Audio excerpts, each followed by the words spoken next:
Hi, today I'm bringing an ardent topic which might sound a bit politicized in nature. Let me make my stand very clear that I don't have any political interest or do not have any political influence to make this video. But it is important to take a stand in today's world in favor of or in against certain issues which might sound politicized, but it is actually not. Current ardent topic which I am referring, that is nothing but the farmers' protest. The 12th agenda, what the farmers are bringing. Now, you might be wondering why I have chosen this type of topic. Because uh, any issue can impact the investment scenario, can impact the movement of the market, and even it can impact the flow of money from domestic as well as international investors. So that is why certain issue can dismantle a government, certain issue can make certain disruption in the funds flow in the market.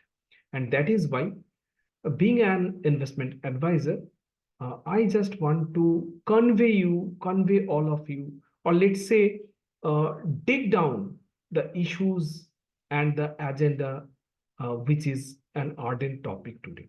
So with that motive, I'm making this video and just wanted to share my opinion and will obviously analyze these issues. As this is related to farmers, these 12 agendas, what I'm referring, this is related to farmers. That means it impacts the farm economy. The possibilities are there. And that is why, like people, like obviously analysts who are tracking this agriculture sector, maybe agrochemical, fertilizer, seeds, everything. So this agriculture sector, for them, it is very important. And also advisors like us and investors also, who has invested or intended to invest in the market or in the specific sector, for them also, having a clear-cut idea what is going on is important. And that is why uh, I have chosen this topic today. So without wasting time, let's get into the topic. The 12 agendas of farmers. What farmers are asking for, let me explain you. The first crucial demand what farmers are raising, that is legal guarantee of minimum support price. We all know MSPs, minimum support price, and government is continuously hiking minimum support price every year by certain percentage.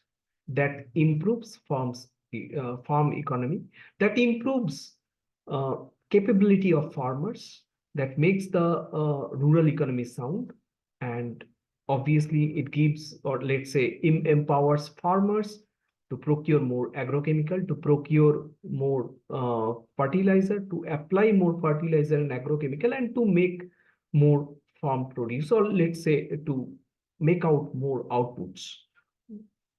So very important here is, despite giving this minimum support price, farmers are asking for guarantee. Legal guarantee means MSP will be a legislation. MSP will be what they are asking for. That is, MSP will be a law. So by law, there will be some price, and that means no one will be allowed or permitted to purchase below that price. Now, what happens, although there is an MSP, still uh, at certain point in time, consumers are procuring even at lower prices than MSPs. It happens, it always happens. And although MSPs are there, uh, MSP is basically government procures at MSP, and at certain cases or certain situation, private players also purchases at MSPs. Consumers also purchases at MSPs at certain situation, but it does not mean that every time this is the minimum price for a certain commodity. Many agro commodities which are available in the market at at lower prices than MSPs, and consumers and private players are purchasing below MSPs. Many times private players are tied up with farmers, uh, which may be below the minimum support price, because private players are giving guarantee of purchasing all the produce, and that's why, and obviously a large quantum of production will be consumed, means obviously it will be at the lower prices. And when it is maybe the cost is borne by the company, or for certain cases, uh, in case of any loss of production, loss of crop, that also borne by the companies. So they will never be able to agree, or it will not be at all economic for a company to purchase at minimum support prices. These are the prices which helps farmers up to a certain extent, and it obviously it improved farm economy up to a certain extent. But at the end of the day, it is in the hand of the uh, normal demand and supply situation, normal demand and supply force in the market. And that is why MSP, although government is providing this MSPs, but it is not a law. Now, if it becomes law, what would be the problem? The problem is, if MSP becomes a law, then the first problem is it will not be at all viable for many private players who are procuring the produces from the market. Number one, it will not be at all viable or cost effective for them. This is number one. Number two, if all the producers are by law purchased at the minimum price, or obliged to or compelled to purchase at the minimum support price, then inflation will be much higher. Number three, when people will not be able to procure at the minimum support price, or let's say will not find it viable to purchase at minimum support price, then crops will be rotten. No one will purchase it, or farmers will not find any uh, consumer for certain products. So it will destroy, number one, farm economy, and will impact the margin of the private players quite a lot. And that is why making MSPs a law is not at all permissible. So my standpoint is very clear. MSP cannot be a law. This is full and final. So whether it pains someone or does not, but MSP cannot become law. Next point is waiver of farm loans, which is one of the 12 agenda of farmers. Waiver of farm loans. The problem is, uh, if you waive off farm loans every time, that means it's not a loan. And farmers will not be able to, or let's say not be willing to pay back whatever they will take. So it will create a huge deficit in the economy. It will create a huge burden to the government, to the nation. And that's why waiver of farm loan is not a legitimate claim, legitimate demand. Number three, land acquisition compensation according to the Land Acquisition Act. Now, according to the Land Acquisition Act, land acquisition compensation is 4 times the market value, uh, 4 times the market value of the maximum limit in rural areas. Now, 4 times of the market value, I don't know how much they claim. So it sounds good. 4 times of the market value is quite good. And acquisition, in this regard, let me tell you, when this acquisition happens, let's say some road will be constructed, and that's why land will be acquired. Some rail tracks will be constructed. That's why lands acquired. So in that case, as per the rural, in the rural areas, as per the Land Acquisition Act, 4 times of the market value will be given to the owner. So it sounds good. There may be some negotiation. I don't have any comment here. Next next agenda is withdrawal from World Trade Organization. World Trade Organization means WTO agreements. Now you tell me, how is it possible? Are we going to be North Korea? Are we going to be North Korea?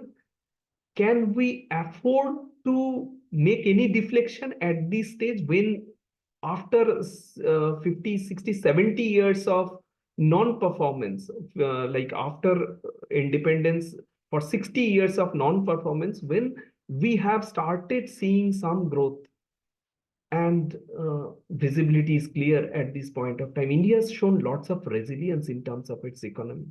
At this point in time, is it possible, is it affordable for India to come out of the WTO agreements? This is irrational demand by the farmers.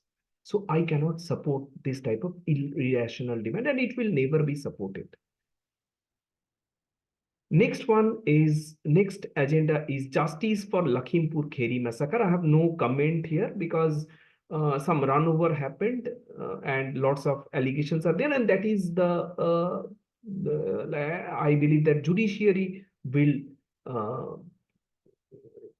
take the necessary action, and whatever claim, it should be conveyed to the court or to the like judiciary bodies to, or it like I don't know at what stage it is, but it is completely under judiciary, and I have no comment rather. Next one is pension for farmers and farm laborers. Like this, they are asking for pension for elderly, above 60 people, above 60 farmers. No idea, like how is it possible or how to make it out. Very difficult.